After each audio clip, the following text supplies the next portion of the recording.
안녕하세요. 오늘 이렇게 귀한 자리에 뵙게 돼서 너무 반갑습니다. 제가 한국말이 많이 부족하기 때문에 제가 이해를 조금 부탁을 드릴게요. 저는 결혼 생활이라는 게 제 인생의 가장 제일 큰 공부였다라는 것으로 느끼고 있어요. 네, 그래서 그 결혼 생활 속에서 지금 느꼈던 것을 많이 나눠드리고 싶고요. 제가 결혼 생활을 통해서 가장 크게 깨달은 게, 살아가면서 정말 배우겠다라는 자세로 살아가는 게 건강한 자세라는 생각이 드는 거예요. 항상 마음을 넓히고 크게 이렇게 시선을 보면서 배우겠다라는 그런 자세가 있어야지만이 제 자신을 내려놓고 그래도 자꾸만 제 자신을 키워나갈 수 있는, 철이 들어나갈 수 있는 그런 과정으로 저는 보고 있어요. 네, 그래서 오늘은 강연이라고 하기에보다는 저와 저희 남편의 사랑을 나눠가는 이야기라고 이렇게 얘기하는 게 저 여기에 맞을 것 같아요. 네. 제가 처음에 남편을 만났을 때는 굉장히 부담이 많았었어요. 왜냐하면 대공인이고 대스타고 그때 당시에 아무도 저를 모르는 거예요. 네, 그래서 그리고 또 당연히 모를 거고요. 근데 저도 한 인격체고 저도 살아온 인생이 그때까지 있었고 자라온 과정도 있고 여러 가지 그런 게 다양하게 있었는데 갑자기 이 대스타하고 옆에 있다 보니까 바깥에서 다 저를 호칭할 때 최민수의 아내, 최민수의 부인 그런 식으로 저를 호칭을 했었는데요. 항상 고마운 마음은 있었죠. 왜냐하면 저도 사실 전혀 그냥 평범한 집안에서 자라오면서 한국에서 저를 알 이유가 없었죠. 근데 그 세계 안에서 참 힘든 부분도 참 많았어요. 근데 제가 항상 잊지 못하는 게 많은 분들이 바깥에서 인사를 받았을 때는 많은 분들이 굉장히 미안한 마음으로 저한테 인사하는 적이 항상 생각이 나요. 그래서 저를 만나면 안녕하세요. 최민수 부인 맞죠? 이렇게 얘기할 때 제가 미안한 느낌을 항상 상대방에서 많이 듣게 되더라고요. 그래서 저도 굉장히 의문스러웠어요. 왜 자꾸 저한테 미안한 식으로 이렇게 인사를 할까? 근데 점점 한국에 살면서 알다 보니까 제 남편 아시잖아요. 좀 알파 남자고 굉장히 남자에 대한 자부심이 대단한 그런 남자잖아요. 집안에서 저렇게 카리스마 강한 남자하고 어떻게 사냐 이런 얘기도 많이들 했었어요. 저한테 쉽지만은 않겠어요. 뭐 이럴 때마다 제가 어떻게 설명을 못 하겠더라고요. 아니요, 굉장히 행복해요. 이게 안 되더라고요. 그렇죠? 어떤 분들은 또 그런 오해도 있었다고 제가 들렸었는데요. 뭐 맞고 산다, 뭐 이럴 수도 있겠다. 그래서 제가 그게 전혀 아닌데 맞고 사는 사람이 그 남편인데 근데 그 얘기를 못 하겠더라고요. 그래서 늘 뭐 인터뷰에 나가던 뭐 어디 잡지책에 나가던 뭐 그럴 때마다 저는 늘 얌전하게 얘기를 하고 남편은 항상 남자답게 이렇게 얘기하니까 늘 그 이미지가 계속 키워나가 왔었다고 생각이 들어요. 근데 여태까지 어떻게 저런 강한 남자하고 살 수가 있을까? 이런 질문들을 많이 들었거든요. 근데 우리가 20년 넘게 온전한 가족을 오송도송 이렇게 살아왔다고요. 많은 사고들을 겪이고 공식적으로 항상 사고를 겪으면은 공식적으로 알려주게 되고 그러면 가정에 위기가 올 텐데 어떻게 저렇게 유지를 하고 어떻게 저 집안은 계속 그래도 웃고 있는 웃으면서 아이들까지 키워나가면서 어떻게 유지가 될까? 이런 질문들이 많이 저한테 왔었어요. 그동안에. 정말 우리 살아가는 솔직한 모습을 보시면 지금 방송에서는 한 60%밖에 안 나오고 있거든요. 그러니까 자제하고 있으니까 정말 100%를 다 보시면 아실 거예요. 얼마나 솔직한지. 서로 마음 다칠 정도로 솔직해질 수가 있어요. 근데 그만큼 서로 안에 신뢰성이 있고 그리고 서로 안에 이렇게 믿음이 있어요. 네, 그래서 그런 부분에 대해서는 참 너무 고맙다고 생각하고 또 하루 아침 안에 되는 게 아니었고 굉장히 오랜 세월 안에서 많은 눈물, 많은 부닥침, 많은 오해들을 겪으면서 그 오늘의 우리의 열매를 지금 얻었다는 생각이 드는 거예요. 제가 오늘 살고 있는 그 모든 제 인생 시작을 좀 얘기를 좀 나누고 싶은데요. 첫 번째로 제 남편을 만났던 계기. 그래서 저는 캐나다에서 토론토에서 태어났고 자라왔었기 때문에 한국의 방송이나 한국에 관련되는 모든 이런 상황을 몰랐었어요. 네, 몰랐었고 그리고 더구나 제 남편이 누군지도 몰랐었어요. 예, 전혀 몰랐었어요. 제가 유성이 아빠 만났을 때는 제가 대학교에서 그 치대를 들어가고 싶어가지고 그 과정을 준비하고 있었어요.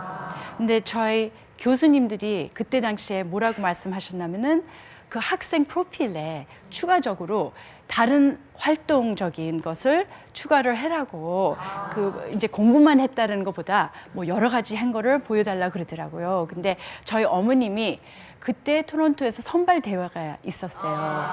그래서 제가 그 선발 대회 때 미스 코리아라는 그 선발 대회에 나갔었어요. 근데 좀 보시면 좀 초라하게 좀 나와요.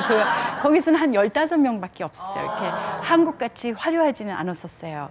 근데 거기에 등록을 하고 쉽게 프로필에 하나 추가를 할 수 있다. 어머님 말씀으로. 그래서 제가 이제 거기 선발 대회에 들어갔는데 진이 될 줄은 몰랐어요. 근데 진이 되면서 한국 여행권까지 나오더라고요. 저하고 저희 부모님하고. 그냥 좋은 경험으로 여행 겸사 한국도 올 수 있는 기회가 됐다. 그래서 부모님하고 또 저희 친척분들도 저를 응원하러 친척분들까지도 나오셔가지고.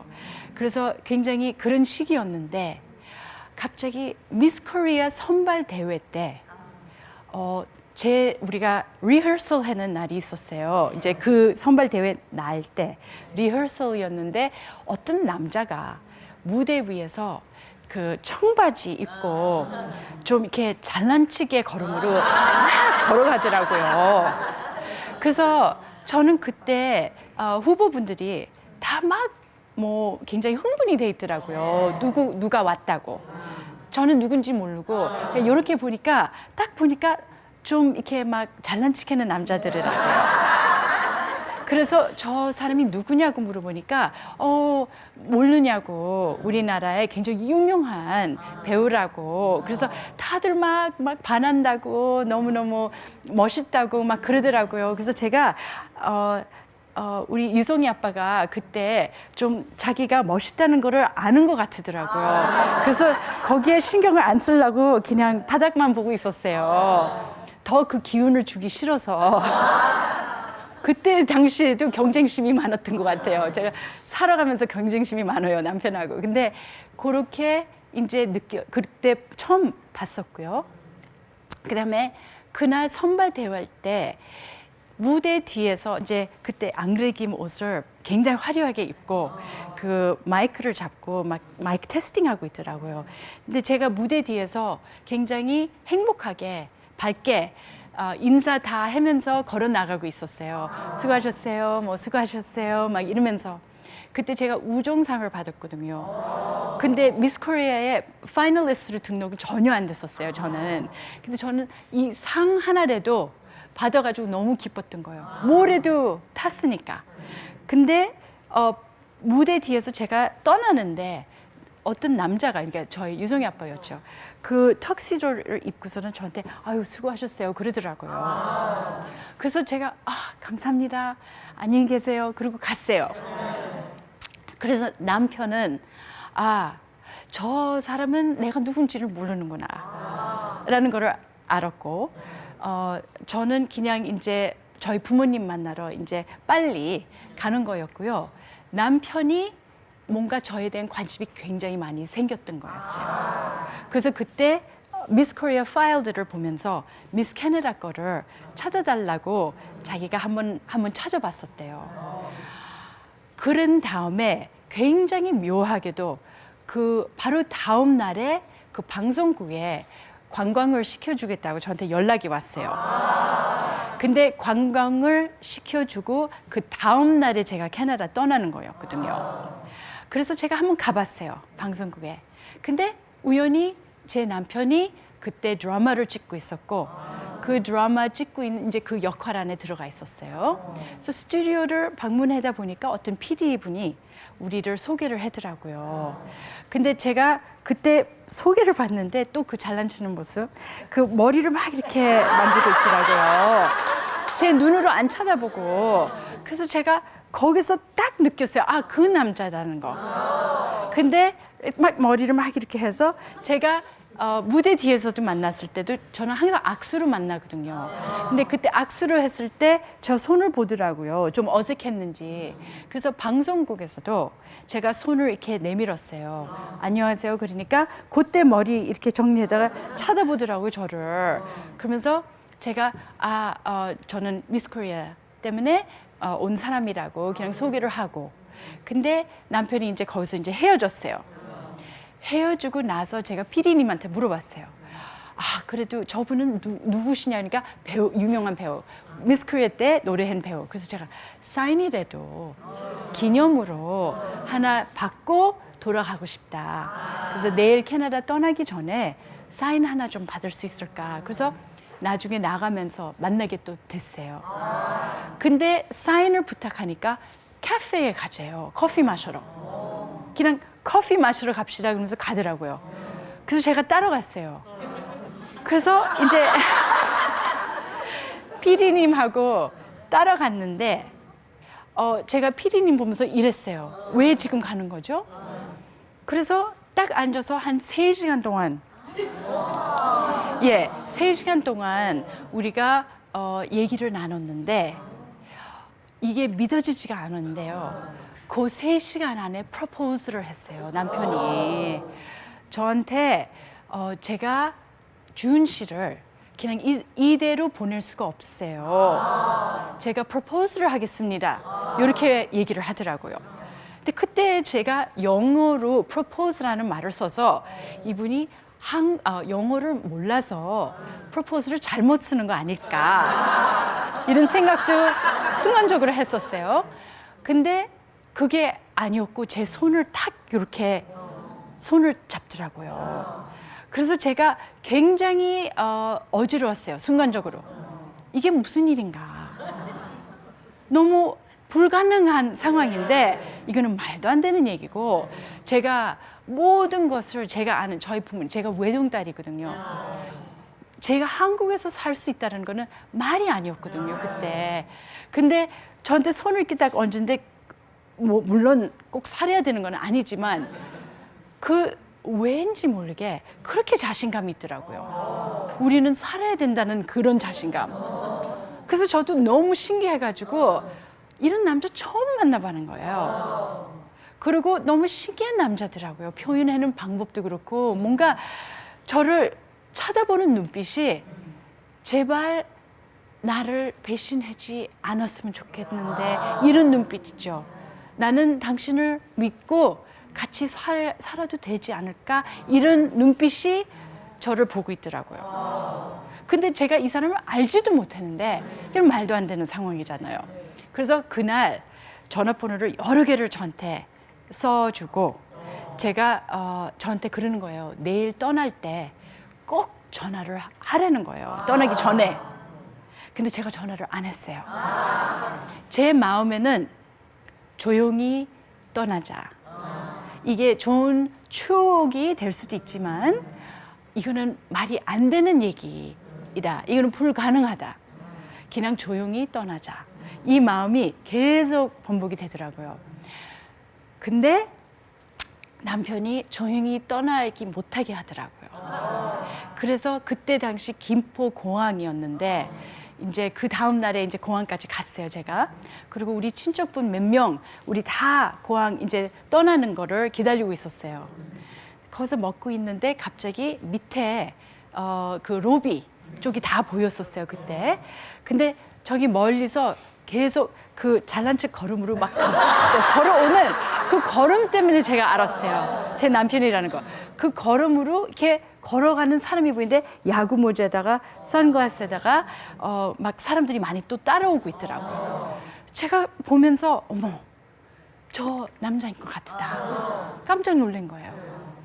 근데 에스컬레이터 쪽에 올라오고 있더라고요. 그래서 저는 저희 어머니하고 이제 친척분들이 같이 있었는데요. 저희 일어나서 그 에스컬레이터 앞으로 올라갔었어요. 그 인사를 받으려고 알았었기 때문에. 근데 저희 어머니나 친척분들이 그냥 앉으라고 이러지 말라고. 그래서 제가 아니 나 때문에 온 거라고. 그래서 그 위에서 서가지고 이제 기다리는데 무슨 박스 안에다가 자기가 밤새도록 사진들을 모아놨더라고요. 자기 인생에 대해서. 그리고 사진마다 뒤에 자상하게 글을 써놨어요. 이거는 언제였고, 이건 누구고, 이런 거. 근데 이 박스를 저한테 주면서 하는 이야기가 그때는 캐나다 오고 가는 시간이 일반 한쪽 가는 게 방향이 17시간이었어요. 그래서 굉장히 오랜 그 비행기 시간이었는데 이 박스를 주면서 이거를 천천히 다 보래요, 사진을. 그러면 자기 인생이나 자기에 대한 소개가 어느 정도는 될 거라고 얘기를 했었어요. 그러면서 저한테 뭐라 그랬냐면 오늘은 우리의 생일이다. 오늘은 우리가 하나가 된 날이다. 그리고 편지까지 썼는데 그 편지 내용이 사실 오늘까지도 생각하면 징그러워 죽겠어요. 그 편지에다가 뭐라고 써놨냐면요. 오늘은 주은 씨가 오빠를 위해서 살아갔으면 좋겠다. 그게 징그러운 얘기 아니에요? 누구를 위해서 살아간다. 저는 저를 위해서 살아갈 그 걱정을 하고 있는데 남을 위해서 살아가는 거는 좀 과한 부탁 아닌가요? 그 아직도 사귀지도 못한 상황인데. 근데 그렇게 편지를 또 썼더라고요. 그래서 자기가 알아서 다 할 거래요. 근데 제가 결혼한다는 답을 안 준 거거든요. 근데 진심으로 그 오는 주말에 캐나다에 오고 촬영 중이어가지고 주말마다 4번 연속으로 오고 부모님하고 같이 점심 먹고 또 돌아가고 4번을 했어요. 그래서 저희 부모님은 갑자기 한국 남자가, 그것도 전통적인 한국 남자가 한국에서 캐나다까지 와서 결혼을 하겠다고 부모님한테 어떻게 그 어리광을 부르고 어떻게 아들같이 막 애교를 부렸는지 부모님이 반 안 할 수가 없었어요. 근데 제가 반해야 되는데 저는 저희 부모님이 그렇게 반하는 모습을 보면서 저도 굉장히 뭔가 뿌듯하더라고요. 부모님을 보니까 어쩜 이 남자하고 너무 잘 어울리면서 말씀들을 나누는데 저도 이해 못하는 얘기들 막 하더라고요. 한국말로. 근데 그 모습을 보면서 어머, 저희 부모님이 사실 외동딸이기 때문에 어떤 남자라도 만족하기가 좀 힘들 편일 텐데 이 한 남자가 누군지도 모르는데 저렇게 반갑게 이렇게 대고 받아주는 모습을 보면서 저도 딸의 입장으로는 굉장히 뿌듯하더라고요. 뿌듯하고 믿음이 가고 결국은 6개월 뒤로 이제 결혼을 하게 됐고 결혼을 하게 됐을 때는 제가 답을 아까 말씀드렸죠. 제가 답을 못했다는 거. 프로포즈한 이후에. 근데 결혼식 무대 위에 서 있을 때 그때 깨달음이 왔어요. 결혼한다는 게. 근데 남편이 옆에 서 있고 목사님께서 이제 주례하고 계시는데 제가 이렇게 남편 모습을 보면서 생각했던 게 지금 결혼 안 하겠다고 얘기하기에는 좀 늦었겠지? 그 생각을 결혼 무대 위에서 했어요. 너무 갑작스럽게 그때 깨달음이 오더라고요. 그 전에는 너무 빨리 빠른 속도로 이렇게 이제 남편이 다 그 준비를 해주더라고요. 그리고 부모님들도 굉장히 바빠졌었고, 그리고 그때 당시에 뭐 말도 말해요. 팩스가 우리 부모님한테 집으로 굉장히 많이 왔었어요. 한국에서 결혼시키지 말라고, 고생시킨다고, 왜 외동딸을 한국까지 보내냐고, 그리고 공부 계속 시키라고. 그냥 이 최민수라는 사람이 지금 벌써 몇 번 결혼한 사람이고, 그리고 몇 번 아이를 낳았었다는 그런 소문들도 계속 팩스로 오는 거예요. 그래서 우리는 당황하고 계속 당황할 때마다 제가 전화를 하면은 근데 오빠 혹시 아기가 몇 명이세요? 물어볼 때가 있었어요. 그러면 남편이 아니 준아 왜 그런 얘기를 해? 그러면 아니 누가 얘기를 했는데 벌써 아기가 몇 명이 있다고 얘기 들었다. 그러면 남편이 항상 저한테 또 그 안심을 시켜줘야 되는 그런 과정이 됐었어요. 근데 요때쯤에 제가 사실 23밖에 안 돼가지고 굉장히 어린 나이잖아요. 그렇죠? 아무것도 모르는 나이인데 이 첫 결혼식의 첫 1년에 제가 이제 저희 시어머니를 모시게 됐었어요. 근데 제가 이제 한국에서 살다 보니까 알게 됐는데요. 시어머니 모시는 게 이렇게 막 신나는 일이 아니더라고요. 그렇죠? 그 표현도 거기에 맞지 않겠지만, 근데 저는 그런 문화도 몰랐고, 저는 그냥 오로지 저희 부모님을 떠나고 한국에서 부모님이 안 계시는 거예요. 그래서 어머님이 제 옆에 계신다는 게 얼마나 큰 위로가 됐었는지 몰라요. 그 첫 1년에. 근데 어머님이 많이 불편하셨기 때문에 치매가 있으셨고, 그리고 합병으로 여러 가지 당뇨 뭐 이러셨어요. 그래서 제가 강변인을 그때 당시에 많이 했었고요. 제가 어머님하고 굉장히 친한 사이였었어요. 그리고 굉장히 어머님이 저를 딸로 생각하고 같이 노래도 부르고, 제가 그때 한국 음식도 많이 배워가면서 어머님한테 이제 굉장히 싱겁게, 당뇨시니까 싱겁게 딱 만들면서 어머니한테 먹여드리기까지도 했었어요. 그리고 굉장히 가까웠었어요, 어머니하고. 그래서 어머님이 항상 준아 너무 고맙다, 그래도 네가 딸같이 해주니까 너무 고맙다, 맨날 이렇게 말씀을 하셨는데, 같이 침대에서 누우고, 제가 격이 없었거든요. 그리고 어떻게 보면 철이 너무 없는 그 며느리의 모습이었겠지만 그만큼 더 가까워질 수 있었다는 생각이 들어요. 근데 어느 날은 또 제가 어머님이 유명하신 분인지를 몰랐어요. 어머님도 그래도 옛날에 연기자이셨어요. 아시죠? 네. 근데 저는 몰랐었고, 그 같이 집에 있으면서 어느 날은 어머님이 비디오를 끊으면서 비디오를 같이 하나 보자고 넣더라고요. 그래서 앉아서 보는데 굉장히 무서운 시어머니 역할을 하는 그런 비디오를 꺼냈었어요. 그런 역할을 많이 하셨었나 봐요.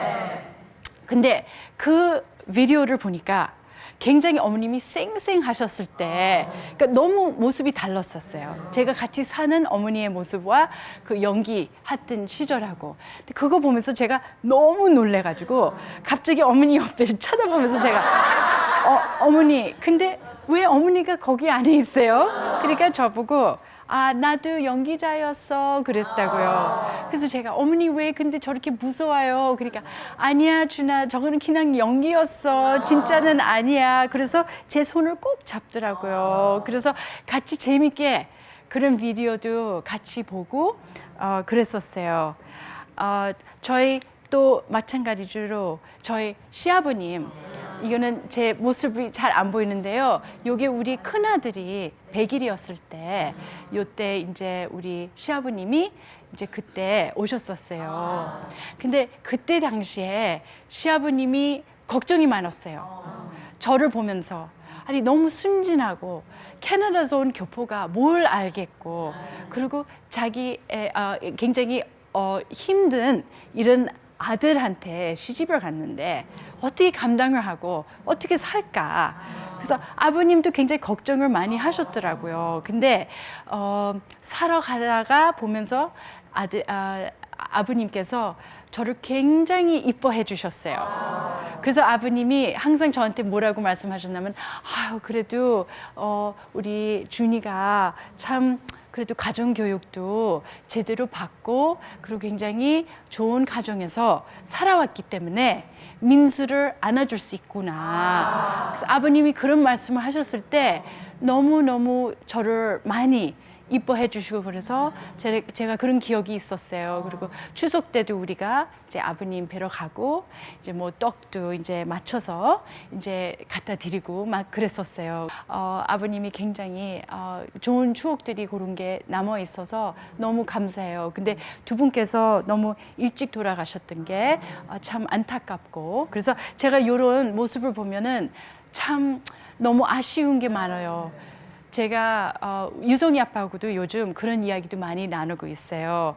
예를 들어서 정말 부모님이 살아 계셨으면 물론 두 분이 헤어져 있는 그런 분들이었지만 참 우리 살아가는 모습을 너무 기뻐하셨겠다. 예. 그리고 제가 모처럼 정말 부모님하고 굉장히 친하게 지냈었을 거라는 생각이 들고 부모님이 제 편이 많이 되셨을 거라고 생각이 들고 굉장히 재밌는 가족의 시간들을 가질 수 있었던 거를 못 가졌다라는 그런 아쉬운 마음이 점점 많아요. 그래서 그런 아쉬움들이 항상 제 마음에 좀 있어요. 제가 결혼 전에는 저에 만한 꿈이 얼마나 많았겠어요. 그렇죠? 제가 앞으로 살아가고 싶은 뭐 계획이 많았었어요. 근데 제가 지금 인생 살아와 보면서 뒤로 보면 전혀 제가 계획된 대로 된 게 없더라고요. 그리고 인생도 좀 그런 면이 좀 많지 않은가요? 그렇죠? 우리가 계획을 아무리 열심히 해도 그대로 안 되는. 그리고 그 상황이 이루어질 때마다 우리가 받아주기 힘들어하는 모습들이 더 많잖아요. 왜냐면 우리 계획하고 안 맞기 때문에. 그래서 제가 아까 처음에 말씀드린 것 같이 정말 마음을 크게 열리고 배우는 그 자세로 이렇게 열려놓는 게 제일 가장 좋은 방법 아닐까. 그러면 우리가 예상치 못하는 상황까지도 좀 받아줄 수 있는 그런 여유가 생긴다는 생각이 들어요. 저는 이 결혼 생활이라는 그리고 제 인생이 이렇게 크게 바뀔 계기가 아직도 믿어지지가 않아요. 예, 이게 너무너무 큰 변함이 충격적인 변함이죠. 그래서 처음에 결혼하려고 그랬을 때는 제 지금 남편을 보면은 전혀 뭐 남편에 대해서 뭐라 그러기는 아니지만 그래도 이 남자하고는 전혀 달랐었어요. 제 생각했던 상상했던 남편이 좀 더 조용하고 뭐 이렇게 확실히 사고는 안 치는 남편 이런 뭐 그런 계획을 못했죠. 그래서 너무 색다른 남자를 제가 만나게 돼가지고 아까 야수 말씀을 하셨는데 그는 사실은 우리가 야수와 미녀의 테마하고 너무 비슷하다고 항상 느껴왔어요. 근데 우리가 처음에 결혼했을 때 남편이 이제 왜 몰랐겠어요. 제가 외동딸이고 이렇게 멀리 자기만 믿고서는 한국까지 나왔는데 남편이 아마 굉장히 미안한 마음이 많았었어요. 저희 부모님한테 이제 딸을 뺏겨가는 그런 이제 멀기 때문에 그래서 우리가 그때 결혼하고 나서 신혼여행을 갔었어요. 근데 그 신혼여행 때 보통 부부끼리만 가잖아요. 저희 부모님까지 다 초청을 했었어요. 그래서 우리 4명에서 신혼여행에 갔어요. 신혼여행에 가고 그리고 호텔방도 같이 연결되는 호텔방을 찾았어요. 그래서 문 열고 우리 같이 카드놀이도 하고 부모님하고 너무 좋은 시간을 그때 갖게 됐는데 저한테 너무너무 힘들었던 그 순간이 그 신혼여행 때 부모님이 먼저 일찍 서울로 돌아가셨어요. 그 다음에 캐나다로 빨리 가셔야 돼가지고 거기서 이제 헤어졌어요. 신혼여행하는 장소에서. 근데 저는 온 세상이 그냥 무너지더라고요. 그 순간에 그 실감이 너무 크게 느껴지더라고요. 아, 이제서야 나의 새로운, 나의 독립된 인생이 출발이 되는구나. 그게 어쩌면 그렇게 무서운지. 그리고 믿을 사람이 이 남자예요. 근데 아직도 낯선 거예요. 우리 둘 다. 그래서 그때 부모님하고 이제 그 공항에서 이제 헤어지는데 너무 힘들어서 굉장히 많이 울고 당연히 많이 외롭더라고요. 부모님만 의지를 하고 살아온 제가 갑자기 부모님이 없으시니까. 그래서 굉장히 새로운 그런 이제 인생의 출발이 됐죠. 근데 인생의 출발 안에서 그 충격이라는 게 끝이 없이 계속 생기더라고요. 그게 충격의 여행이라고 볼 수도 있죠. 그렇죠? 그래서 이제 제가 이제 에피소드를 말씀드리면 처음에 결혼해서 94년도에 첫 번 크리스마스였어요. 우리에게는 결혼하고. 근데 그 크리스마스 때가 너무 충격같이 잊어지지가 않아요. 근데 어떤 상황이었냐면 제가 자라오면서 크리스마스를 굉장히 풍부하게 느꼈어요. 제가 이제 그걸 몰랐어요. 그때 당시에는 그냥 크리스마스다 생각했는데 항상 저희 부모님은 크리스마스 트리도 크게 하나 이제 아주 장식을 너무너무 이쁘게 하고 집안 장식도 막 해놓으시고 많은 가족분들이 꼭 우리 집에 오시고 선물도 항상 많고 또 뭐 맛있는 과자도 만들고 정말 그림 같았어요. 근데 그거 안에 익숙해서 제가 자라다 보니까 그게 특별한 거를 못 느꼈어요. 근데 한국에 와서 94년도 크리스마스, 잊지 못하는 크리스마스, 그때는 집안에서 아무도 없었어요.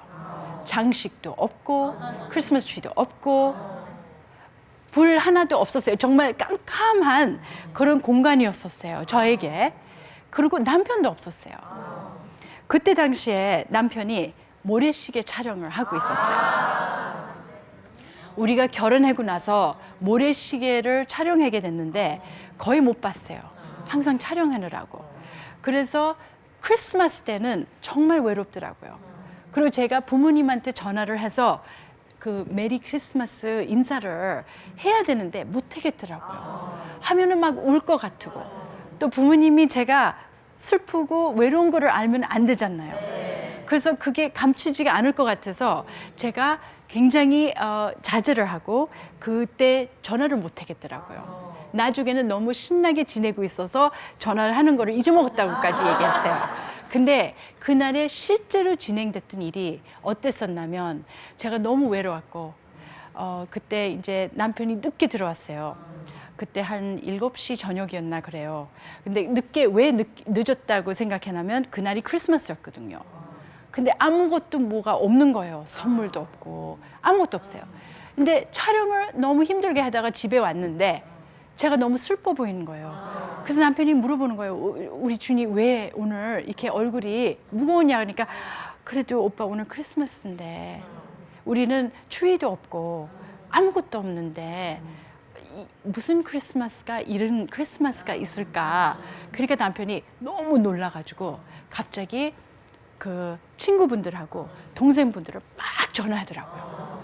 막 전화하면서 명령을 하더라고요. 빨리 형수 선물 하나씩들 들고 오라고. 화를 내면서. 근데 갑자기 1시간 내로 많은 분들이 우리 집에 왔더라고요. 선물들 들고. 근데 저는 이런 크리스마스 처음 봤어요. 그렇죠? 그런 조용한 고요한 밤이 아니라 굉장히 요란스럽더라고요.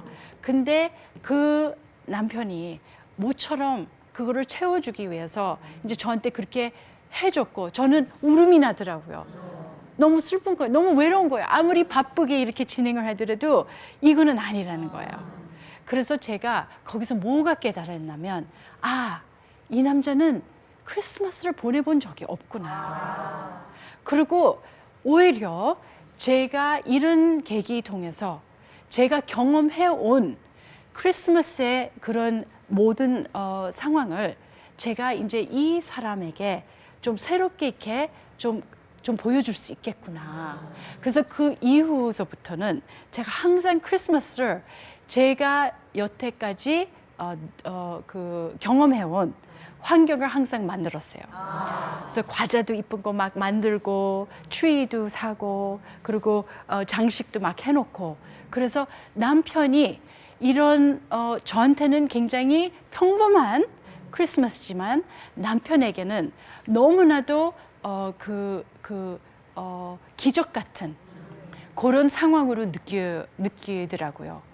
그래서 제가 보니까 이제서야 제가 사랑만 받고 자라온 사람으로서 이제는 제가 나눌 수 있는 기회가 생겼구나. 제 남편한테 제가 여태까지 경험해온 제 인생의 모든 것을 이제 남편에게 하나씩 경험할 수 있도록 제가 풀려나갈 수 있겠구나.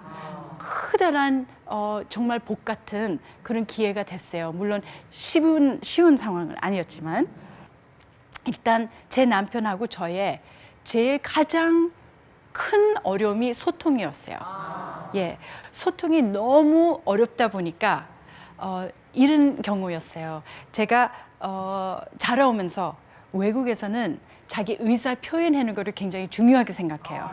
그래서 어렸을 때부터 꼭 자기 의견 제시하는 게 그게 습관으로 되게끔 항상 그렇게 해요.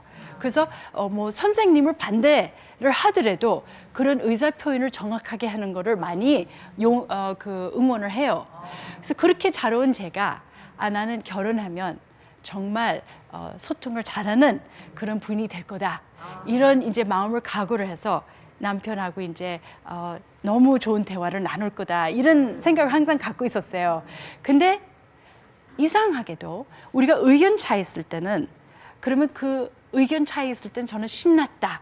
이제 내가 좋게 멋있게 내 의사 표현을 할 거다 생각했는데 꼭 그 기회를 안 주더라고요. 이제 의견 차이가 있으면은 제가 근데 오빠 제 생각은 그러면 준아 이거는 오빠 생각인데 그렇게 준이가 얘기할 필요 없이 내 생각은 그러면서 쫙 얘기를 해요. 근데 저희 남편이 말이 좀 많은 편이거든요. 그래서 말에 끝이 없더라고요. 그러다 보니까 제가 말할 텀이 안 생기더라고요. 그리고 끝까지 다 듣고 나서는 우리가 무슨 얘기를 시작했지 이것도 다 잊어먹었었기 때문에 그냥 포기하는 경우들이 자꾸 번복이 되더라고요. 그래서 제가 어느 날은 이 남편은 자기가 먼저 얘기하는 것을 좋아하기 때문에 앞으로 의견 차이가 있으면 제가 노트 하나 갖고서는 제가 얘기하고 싶은 거는 써야 되겠다. 얘기하는 도중에. 그래서 우리가 의견 차이 나는 순간이 왔을 때 제가 오빠 잠깐만 기다리세요. 제가 잠깐만 갔다 올게요. 그러면 지금 어디 가는데? 내가 노트 하나만 갖고 오려고. 그러면 남편이 자기 약 올리는 줄 아는 거예요. 그래서 가만히 보더라고요. 뭐 해나. 그래서 제가 이제 노트하고 이제 기다렸어요. 그래서 오빠 말씀하세요. 그러니까 준아 근데 지금 뭐 하는 거지? 그래서 아니 우리 항상 이런 얘기하면 오빠가 꼭 길게 얘기를 하는 거를 좋아하는 것 같아서 내가 얘기를 그 사이에 못하니까 노트를 얘기하고 싶은 거를 맨 마지막에 얘기를 하기 위해서 좀 기다려주고 싶으니까 나도 준비하려고. 그러니까 남편이 아니야 준아 그 노트도 필요 없고 오빠가 잘 정리를 해줄게. 이렇게 얘기하는 거 보니까 어머 이 남자가 제 의견을 듣고 싶지 않다는 게 느꼈던 거예요. 근데 어떻게 앞으로 살아가는 거예요? 소통을 자연스럽게 못하면 큰일이더라고요. 그래서 제가 그 그림을 그리기 시작했어요. 이게 다행히 우리가 지금 남겨 있는 만화 중에 하나인데요. 이게 첫 번째 장면이 지금 빨개 벗고 있죠. 지금 이게 지금 일어나는 모습이에요. 그렇죠? 제가 이런 식으로 그 만화를 이제 그렸었어요. 이제 이해가 안 되는 대화를 못하게 하니까. 그러면 그 말풍성 안에 뭐 욕도 들어가고 뭐 별난 거 다 들어갔었어요. 그래서 이런 만화를 제가 그리면서 제 표현을 이런 만화를 통해서 항상 풀렸었어요. 무슨 내용인지 좀 설명을 네, 좀 요거는 해주세요. 네. 남편이 아마 그 그때 골프 딱 몇 번만 해봤었는데요.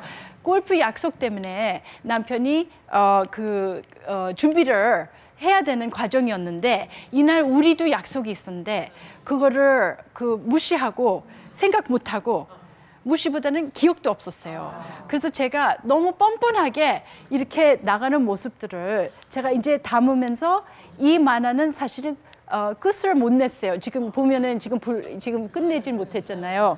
근데 이런 식으로 이제 그 만화를 이제 풀려 나갔어요. 그러면은 꼭 베개 위에다가 만화 그려놓은 거를 놔뒀어요. 그러면은 나중에 남편이 집에 들어오면은 만화를 꼭 보게 됐어요. 만화를 보면은 저한테 막 절을 하더라고요. 너무 미안하다고. 왜 자기한테 얘기 안 했냐고. 그러면 오빠는 얘기하는 거 원하지 않잖아. 그래서 내가 그림으로 담았다고. 그래서 이런 그림들을 여러 번을 했었어요. 그러다 보니까 남편이 제가 준이가 보는 세상의 차원을 그림을 통해서 많이 느끼게 되더라고요. 그러니까 욕 같은 욕도 여기에 담아 있는 거 보면서 받침도 다 틀렸지만 그런 것도 보면서 준이가 다 보는구나. 그리고 내가 얘기하고 행동하는 거 다 보는구나. 여기 보면은 또 옷을 여러 개를 입어보고 지금 막 던져놓은 그 장면 하나 있죠. 그때 제가 청소해야 되니까. 그래서 제가 또 그 옆에다 또 글을 쓰죠. 이것도 준이가 청소해야 되는 그런 내용. 그러니까 여기 안에 다 불평 모든 것을 다 담아놨어요. 그림 안에. 그러니까 남편이 이거를 보면서 할 말이 없는 게. 가장 또 어려웠던 게 뭐였냐면 이제 공인하고 결혼하다 보니까 오빠라고 호칭하는 거는 저만한 호칭이잖아요. 그래야 되잖아요. 그때 나간 데마다 다 오빠라는 거예요. 근데 우리가 지금 같이 웃을 수 있지만 저는 그때는 너무 화가 나더라고요. 갑자기 모르는 여자도 와가지고 오빠 그러니까 제가 아니 내 오빠인데 왜 저기서 오빠라고 그러는지 그게 이해가 안 되더라고요. 그래서 그게 너무 그게 용납이 안 돼서 오빠라고 못 부르겠더라고요. 나만한 남편인데 왜 제가 나눠야 돼요? 이 남자를. 그래서 이상하더라고요. 그게. 그래서 제가 공인하고 결혼하면서 그런 경험. 그리고 그때 당시에는 그런 answering 기계가 있었어요. 전화에. answering 기계가 있었는데 뭐 몇백 개 전화들이 들어오더라고요. 혹시 민수 오빠 전화번호 맞나요? 뭐 이러면서 이제 전화하는 팬들이 많았었어요. 여기 거기 그 댁 맞나요? 막 그러면서 전화하고 안녕하세요. 오빠 저는 누군데요. 여기 오빠 팬이에요. 막 이러면서 전화가 왔는데 그거를 이제 집에 있을 때는 크게 들렸던 거예요. 그때 당시에 그 기계가 녹음하는 게 들려요. 그러면 그냥 열받아가지고 저는 왜 이런 전화 목소리들을 항상 들어야 되는지. 그래서 어느 날은 전화를 딱 들었어요. 뭐라고 하려고. 전화하지 말라고. 여기 아니라고. 여기 그런 사람 없다고. 근데 말이 너무 부족하다 보니까 전화를 딱 받고서는 여보세요? 그러니까 거기서 저는 오빠 팬인데요. 여기 최민수 오빠 집 맞나요? 그러면 제가 네 맞는데요. 이러면서 거기서 꼭 제가 사랑한다고 좀 전해주세요. 오빠 너무 멋있어요. 막 이러는 거. 네 감사합니다. 안녕히 계세요. 그리고 전화 끊는데 그게 제 마음하고 너무 다른 거예요. 저는 정말 막 화도 내고 싶고 다시 전화하지 말라는 얘기하고 싶은데 그 말이 안 나올 거예요. 그래서 참 답답하고 스트레스가 많이 나름대로 이제 있었죠. 우리가 폭풍의 눈 속에서 살아있다는 그 생각은 항상 갖고 있어요. 공인의 생활이 되다 보니까 폭풍의 눈 안에는 굉장히 안정하고 조용해요. 근데 그 주변이 혼란스럽고 안절부절하고 막 그래요. 근데 우리가 유성이 아빠가 굉장히 어려운 칩거 생활, 왜 산에 들어갔었던 경우 있었잖아요. 근데 뭐 여러 가지 상황들도 있었지만 그거는 이제 많은 분들이 아니까 그때 당시에도 이제 산에 가서 살겠다고 얘기했을 때는 저도 남편의 마음이 이 가족에 피해를 주고 싶지가 않고 자기가 나름대로 이제 산에 가서 살면 우리만한 공간을 좀 이렇게 보호하고 싶었던 마음으로 갔었어요. 근데 몇 년 동안 산에 샀을 때는 저도 똑같이 배려를 해줘야 되겠다라는 마음을 먹고 남편한테 그런 공간을 꼭 주고 싶었고 그래서 지금 뒤를 보면은 그런 어려운 순간에서도 같이 배려할 준비가 돼 있었고 서로 믿을 수 있는 그런 준비도 되어 있었고 여러 가지 그런 이제 우리만한 유지할 수 있는 그 폭풍의 눈 속에서 우리만한 가정을 이렇게 보호할 수 있는 상황들이 생겨가지고 너무 감사했었어요. 근데 굉장히 어려운 그런 이제 상황을 이제 겪었었죠. 제가 남편하고 소통하는 법에 대해서 잠깐만 말씀을 드리면요. 저는 막 잔소리하는 그런 부인이 되고 싶지 않다는 거를 옛날부터 생각했었어요. 왜냐면 우리가 잔소리하려면 한두 끝도 없잖아요. Right? 남편에 대해서 더구나. 근데 제가 남편에 대해서 잔소리 하려면 제대로 하려면 굉장히 끝이 없을 텐데 몇천 번을 제 자신이 죽고 자제를 하고 그 남편의 의견하고 전혀 안 맞지만 만약에 100개 중에서 99가 안 맞았으면 그거를 다 자제를 하고 한 번을 항상 기다려왔어요. 제가 그 정말 필요했을 때 정말 이거는 내고 할 수 없는 상황이다. 그런 상황만 정말 제가 싸우면서 제가 아주 그런 기회를 고를 때 이제 썼어요. 근데 그런 기회 때도 세게 얘기하고 가르쳐주는 뉘앙스로 아니었고 항상 본인한테 부드럽게 얘기를 하거나 별로 큰 일이 아닌 것 같이 그렇게 얘기를 해는 법으로 제가 굉장히 노력을 해왔어요. 그러다 보니까 남편이 이제 쉽게 이렇게 안 막더라고요. 항상 무슨 얘기를 하려고 그러면 진중하게 들어주고. 근데 그게 이미 제가 몇천 번 죽었었기 때문에 그런 이제 여유가 생겼다고 저는 봐요. 제가 마무리로 제가 말씀드리고 싶은 게 우리 아들들이 사실 제가 결혼 생활 속에서 저나 저희 남편에 대해서 부부로 살아가는 그리고 가정이 살아가는 모습에 대해서 평가에는 제일 날카로운 평가인들이라고요. 우리 아들들이 우리를 제일 잘 아는 평가인들이 우리 아이들이라고요. 그래서 제가 큰 아들이 고등학교 다녔을 때 졸업하는 해 때 제가 물어봤어요. 제 욕심으로 너무 알고 싶었어요. 참 우리가 독특한 생활을 겪어오고 또 공인의 생활에서 살아가는 우리가 이제 최대한 아이들한테 좀 정상적인 생활을 살 수 있도록 굉장히 노력은 나름대로 해왔는데 자기네들도 이제 그 자기 친구들이 살아가는 모습들도 볼 거고 비교가 또 되는 상황들도 있을 거고 항상 제가 마음으로 엄마로서 우리가 과연 제대로 우리 아이들 앞에서 제대로 보여준 부모였나 이런 게 항상 의문스러웠어요. 굉장히 알고 싶었고 근데 큰아들한테 제가 한번 물어봤어요. 너는 유정아 앞으로 크면 결혼하게 될 것 같으니? 물어봤었어요.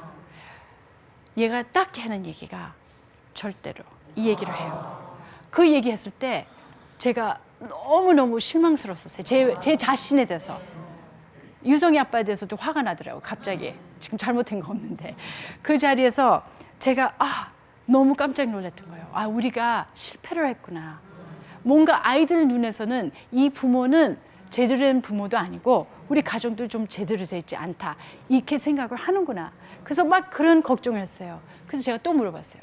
유정아, 그래서 우리 결혼의 생활이 너의 마음에는 안 들었다는 얘기냐? 그러니까 저보고 놀라면서 하는 얘기가 엄마, 전혀 그게 아니고 나는 아빠하고 엄마가 갖고 있는 관계 그대로 똑같이 보증할 그런 똑같은 관계를 가질 수 있다면 나는 지금이라도 결혼할 수 있어. 그러니까 물론 이제 표현의 방법으로 이제 아들이 그만큼 이제 그 보증이라는 표현을 썼지만 아들이 그만큼 엄마 아빠에 대한 존중함 그리고 우리에 대한 사랑이나 아끼는 마음이 그만큼 있었다라는 표현을 했었던 거고 너무 감사하다고 얘기를 하더라고요. 엄마의 아빠의 모습은 정말로 사랑하는 모습이고 정말 친구 같고 우리한테도 친구같이 해줘서 너무 감사하다고 그런 얘기를 하더라고요. 그래서 너무 감사한 그런 오늘에 우리가 도착을 했는데 이거는 마지막이고요. 저는 그런 생각을 해요. 오늘은 지금 우리 부부가 살아가는 사랑을 나눠가는 이야기를 제가 오늘 하게 됐는데요. 앞으로 더 많은 분들이 더 다양한 사랑 나누는 이야기들을 더 많은 이런 기회나 공간이 만들어졌으면 좋겠다고 생각하고 있습니다. 네, 여기에 제가 끝을 낼게요. 예, 박수 보내주십시오. 고맙습니다. 아니, 오늘 함께 해주신 분들도 궁금한 점 많으실 것 같아요. 네, 어떤 분부터 질문해 주실까요? 네. 남편의 있는 모습 그대로를 인정해 주시고 계신데요. 그래도 남편의 그 바뀐 모습을 이거는 좀 고쳤으면 좋겠다. 아직도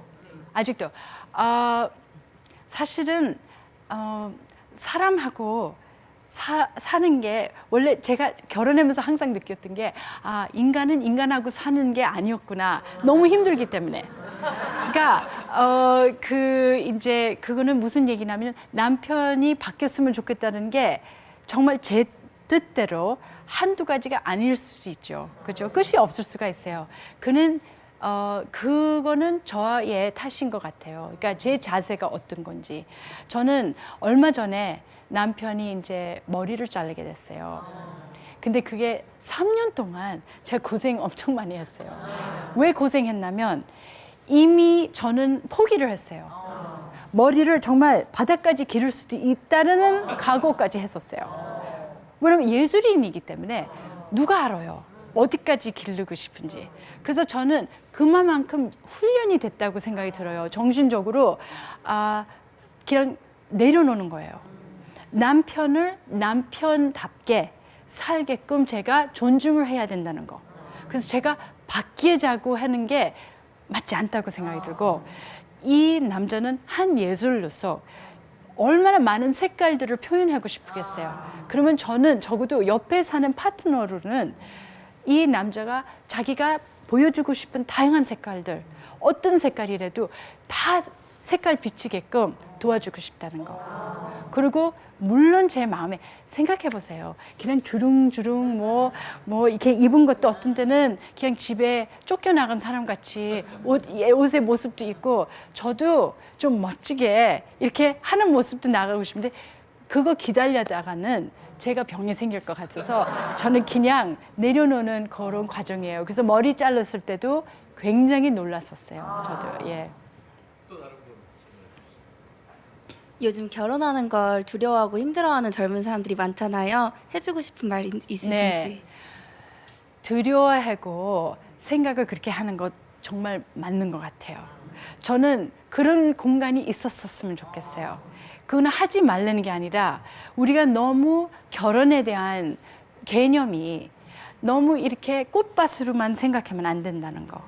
정말 결혼할 사람은 내가 가장 제일 깜깜한 곳에 같이 걸어 들어갈 수 있는 사람으로 생각해야 된다고 생각이 들어요. 그게 저의 파트너라는 거.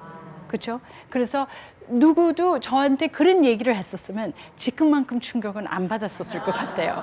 근데 그게 맞는 것 같아요. 결혼이라는 거는 가장 어두운 속에 가장 깜깜한 희망 없는 곳에 같이 손잡고 들어갈 수 있는 사람.